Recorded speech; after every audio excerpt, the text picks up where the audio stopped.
ഷാജിമജി, നിങ്ങളുടെയൊക്കെ മെമ്പറായിട്ടുള്ള നമ്മുടെയൊക്കെ മെമ്പറായിട്ടുള്ള പ്രിയങ്ക ഗാന്ധിയുടെ രാവിലത്തെ ആ ഒരു പ്രതികരണമൊക്കെ നമ്മൾ കണ്ടത് തന്നെയാണ്.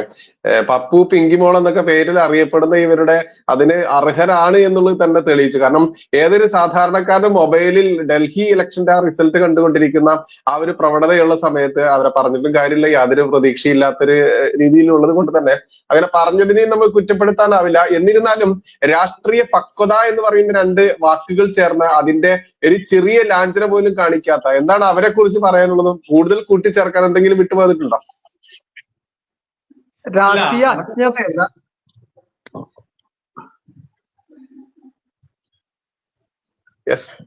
പറയണോ?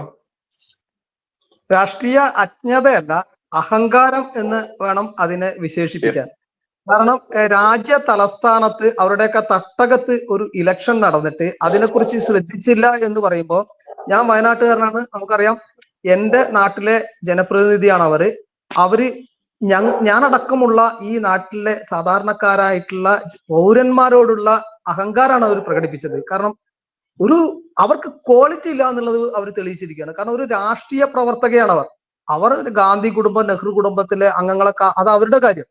അവർ ഇവിടുത്തെ ജനപ്രതിനിധിയാണ്, ഒരു രാഷ്ട്രീയ പാർട്ടിയുടെ നേതാവാണ്.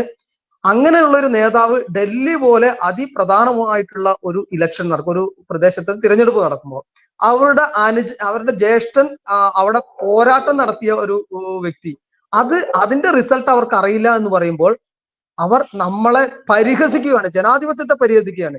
അവരെ അവഗണിക്കാനാണ് ഭാരതീയ ജനത ശ്രദ്ധിക്കേണ്ടത്. നിർഭാഗ്യവശാൽ മതത്തിന് പ്രാധാന്യം ലഭിക്കുന്ന ചിന്താഗതികൾ ഞാൻ പ്രത്യേകിച്ച് കേരളത്തെ എടുത്തു പറയുന്നു. കേരളമാണ് ഏറ്റവും മതപരമായ വർഗീയ വിഷം വമിപ്പിക്കുന്ന ഒരു ജനത. അത് മുസ്തഫാബാദ് എന്ന് പറയുന്ന ഒരു ഡൽഹിയിലെ, ഞാൻ എടുത്തു പറയാണത്, 70% മുസ്ലിം വോട്ടർമാരുള്ള പ്രദേശത്ത് ആ കോൺസ്റ്റിറ്റ്യുവൻസിയിൽ 54% വോട്ട് BJP നേടി എന്ന് പറയുമ്പോൾ മുസ്ലിങ്ങൾ ഇന്ന് ഉണ്ണി ബാലകൃഷ്ണൻ എന്ന് പറയുന്ന ഒരു മാധ്യമ പ്രവർത്തകൻ, പേരെടുത്ത് ഞാൻ പറയാണ്, ഉണ്ണി ബാലകൃഷ്ണൻ റിപ്പോർട്ടർ ചാനലിൽ ഞാനത് കാണുകയായിരുന്നു. അദ്ദേഹം പറയുകയാണ് മുസ്ലിങ്ങൾ എന്തായാലും വോട്ട് ചെയ്യില്ലല്ലോ എന്ന്. ഒരു ഉത്തരവാദിത്തപ്പെട്ട മാധ്യമ പ്രവർത്തകർ, അതായത് മാധ്യമ പ്രവർത്തകർ എന്ന് ജയശ്രീ സാറ് പറഞ്ഞത് അതിനോട് കൂട്ടിച്ചേർത്താണ് ഞാൻ പറയുന്നത്. ഈ രാഷ്ട്രീയ വേതാളങ്ങൾക്കൊപ്പം ഈ മാധ്യമ പ്രവർത്തകർ എന്ന കൂപ മണ്ഡൂകങ്ങള്, വിലയിരുത്തലുകൾ അവരുടെ സ്വപ്നങ്ങൾക്കനുസരിച്ച്, അവരുടെ ആഗ്രഹങ്ങൾക്കനുസരിച്ചാണ്.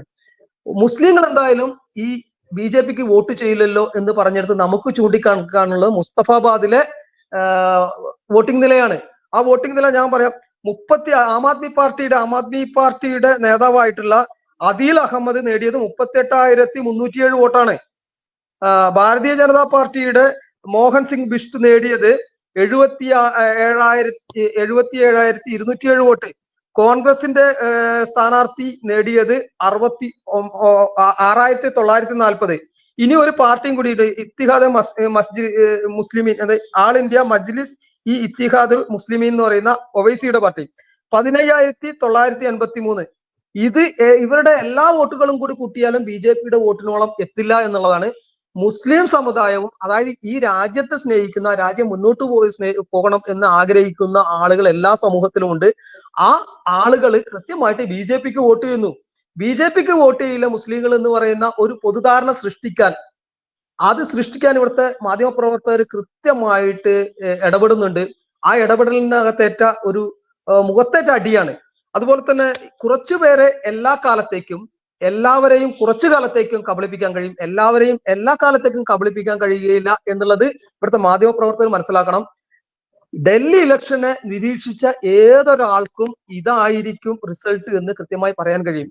അത് ഞാൻ ആർജവത്തോടെ പറയുന്നത്, ബൈജോട്ടിനെ അറിയായിരിക്കും, ഞാൻ ചെയ്ത ഒരു വീഡിയോ, ഇതിനു മുമ്പ് എന്റെ ചാനലിൽ ചെയ്ത വീഡിയോയിൽ കൃത്യമായിട്ട് ഞാൻ അത് വിലയിരുത്തിക്കൊണ്ട് ഞാൻ പറഞ്ഞതിൽ അല്പം 1-2 സീറ്റ് മാത്രം മാറിയിട്ടുള്ളൂ. 44 സീറ്റ് മുതൽ 46 സീറ്റ് വരെ BJPക്കും, 22 മുതൽ 24 സീറ്റ് വരെ ആം ആദ്മി പാർട്ടിക്ക് ഇന്ന് കൃത്യമായിട്ട്. കോൺഗ്രസിന് 2 സീറ്റ് ഞാൻ പറഞ്ഞിരുന്നു.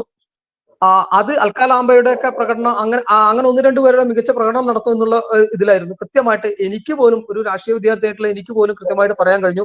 ഇത്രയധികം അവരുടെ പ്രൊഫഷൻ പോലും ഇതായിട്ട് അവരുടെ സ്വപ്നങ്ങള്, അവരുടെ മോഹങ്ങള്, അവരുടെ ആഗ്രഹങ്ങള് വാർത്തയായി അവതരിപ്പിച്ചുകൊണ്ട് മലയാളിയെ പറ്റിക്കാണ്. 24-ൽ ഒരു അഭിപ്രായ സർവേ വന്നപ്പോ കോൺഗ്രസ് വിജയിക്കുന്നു പറയാൻ 37% പേരുണ്ടായി എന്നുള്ളതാണ് മലയാളിയുടെ ബുദ്ധി. നമ്മൾ മനസ്സിലാക്കണം, 37% പേര് ഡൽഹിയിൽ കോൺഗ്രസ് വിജയിക്കുമെന്ന് മലയാളികളായിട്ടുള്ള ആളുകൾ പറയാണ്. എങ്ങനെയാണ് ഒരു രാഷ്ട്രീയ പ്രബുദ്ധരെന്ന് പറയാൻ കഴിയുക?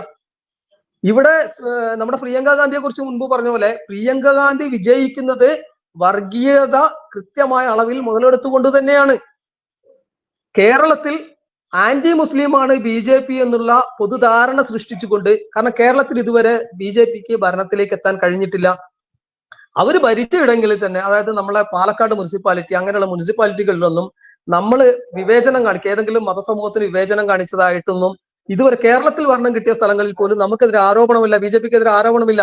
പക്ഷെ ഇവിടെ പറയുന്നത് കൃത്യമായിട്ട് ആന്റി മുസ്ലിമാണ് BJP എന്നുള്ള പൊതുധാരണ സൃഷ്ടിക്കാൻ ഇവിടുത്തെ സാംസ്കാരിക നായകർ എന്ന പേരില് കുറച്ച് അണ്ടിപ്പരിപ്പിനും മുന്തിരിക്കും വേണ്ടി പേനയുന്തുന്ന ആളുകള്, അത്തറിനും അണ്ടിപ്പരിപ്പിനും വേണ്ടി പേനയുന്തുന്ന ആളുകളും ഇവിടുത്തെ മാധ്യമ പ്രവർത്തകർ എന്ന് ജയസൂര്യ സാർ വിശേഷിപ്പിച്ച ആളുകളും കൂടി ഒരു പൊതുധാരണ സൃഷ്ടിച്ചിട്ടുണ്ട്.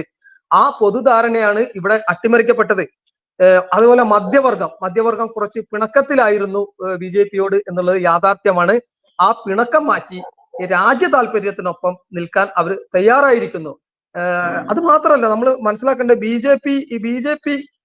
BJPയുടെ വോട്ട് ഷെയർ കൃത്യമായിട്ട് 40-നും 30-നും 32-നും ഇടയിൽ തന്നെ 1993 മുതൽ അവിടെ നിർത്തിയിട്ടുണ്ട്. ഞാൻ ആ കണക്കൊന്ന് വായിക്കാം. BJP നേടിയ വോട്ടുകൾ 1993 42.8%, 1998 34%. ആ സമയത്തൊക്കെ കോൺഗ്രസ് ആയിരുന്നു മുഖ്യ എതിരാളി. ഏതാണ്ട് 2013 വരെ അവർ പിടിച്ചു നിന്നിരുന്നു. 2003 35, 2008 36%, 2013 33, 2015 35, 2020 38, 2025 45%. കൃത്യമായിട്ടൊരു വോട്ട് ബേസ് ഉണ്ടായിരുന്നു. പക്ഷെ ഈ മുള്ളു മുരിക്ക് മൂർഖൻ പാമ്പ് കല്ല് കാഞ്ഞിരക്കുറ്റി എന്ന് പറയുന്നത് പോലെ BJPയെ എതിർക്കാൻ എല്ലാവരും BJP വിരുദ്ധരായിട്ടുള്ള, ഇല്ലെങ്കിൽ രാഷ്ട്രീയത്തിലെ അസൂയാലുക്കളായിട്ടുള്ള ആളുകളുടെ പ്രവർത്തനം മൂലം BJPക്കെതിരെ കുറച്ച് ആളുകൾ തിരിക്കാൻ കഴിഞ്ഞു. BJP അവരുടെ വോട്ട് ബേസ് കൃത്യമായി നിലനിർത്തിയപ്പോൾ അപ്പുറത്ത് കുറെ ആളുകളെ തെറ്റിദ്ധരിപ്പിച്ചുകൊണ്ട് BJPക്കെതിരെ നിലനിർത്താൻ കഴിഞ്ഞു. പക്ഷെ 3BC ഇതിൽ 3BC എന്ന് പറയുന്ന ഇതിനു മുമ്പ് ജയസൂര്യ സാർ പറഞ്ഞ ആ 3BC വലിയൊരു ഘടകമാണ്.